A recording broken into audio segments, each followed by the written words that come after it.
Donc regardez comment Rabbeinu il nous apprend à comprendre comment notre vie. Quand quelqu'un il t'attaque, quand quelqu'un il t'embête, quand il y a des situations qui viennent contre toi, ces situations-là, c'est des énergies qui vont te construire. Ne sois pas un idiot, ne détruis pas ça.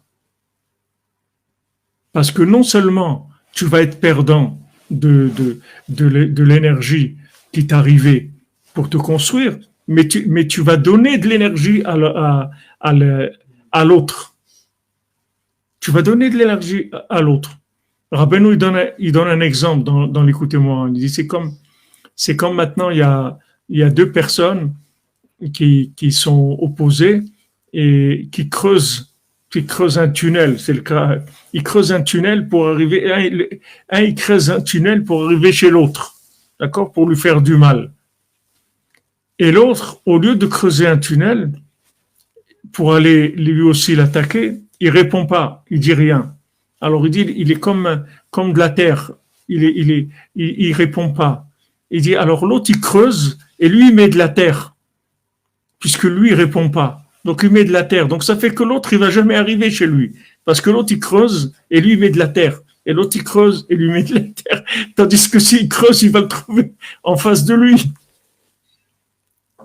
Il va se trouver en face de lui. Donc t'as rien fait. C'est sûr que c'est pas facile. C'est sûr que c'est pas facile.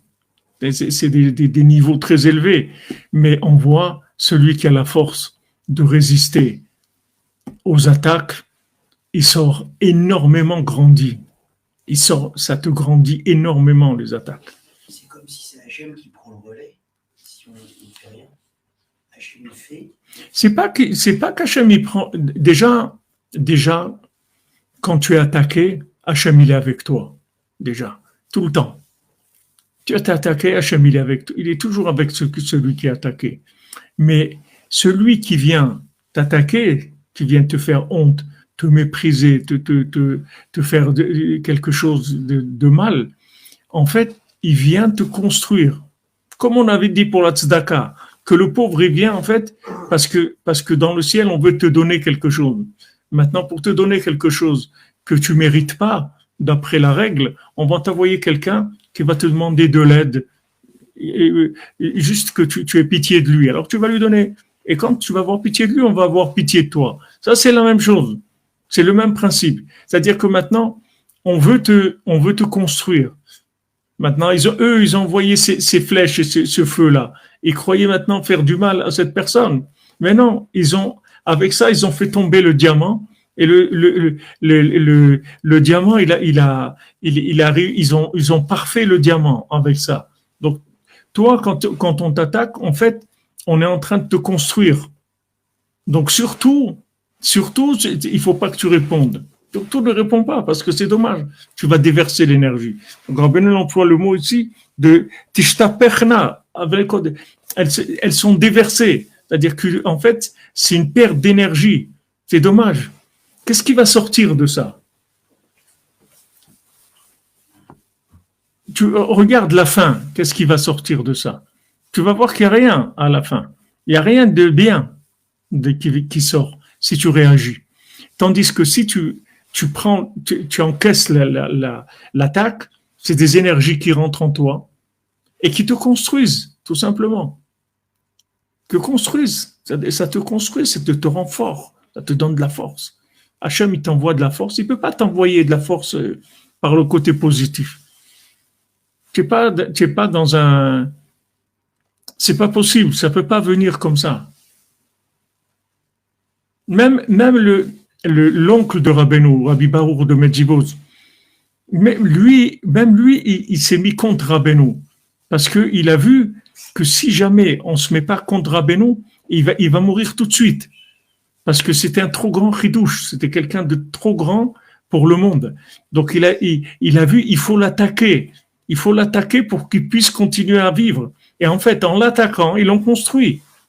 Ils l'ont aidé à se construire en l'attaquant. Vous voyez que c'est le contraire de tout ce que tu peux penser.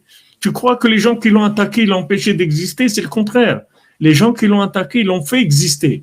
Ils l'ont fait qu'il a vécu jusqu'à l'âge de 38 ans et qu'il a pu amener toutes ses taurotes, qu'il a pu aller en Eretz Israël et qu'il a pu atteindre la 50e porte de la Bina et qu'il a dit les Sipurim Maasiot. Tout ça, c'est parce qu'ils l'ont attaqué. C'est pas que eux ils vont avoir un mérite. Le Rav Baruch de Mizivo, c'est un grand tzaddik. Lui, il a fait ça avec une intention. Les autres, c'était des voyous, c'était des gens pas bien du tout. Même que c'était des rabbanim et tout, c'était des voyous, c'est pas des gens bien. Mais le fait qu'ils l'ont attaqué, ils l'ont construit. Ils l'ont aidé à exister, à rester en vie. Il a été attaqué, il est resté en vie. Par toutes ces attaques, il est resté en vie. Rabbi Nathan, c'est la même chose. Rabbi Nathan, il a été attaqué sans arrêt, encore plus que Rabbeinu.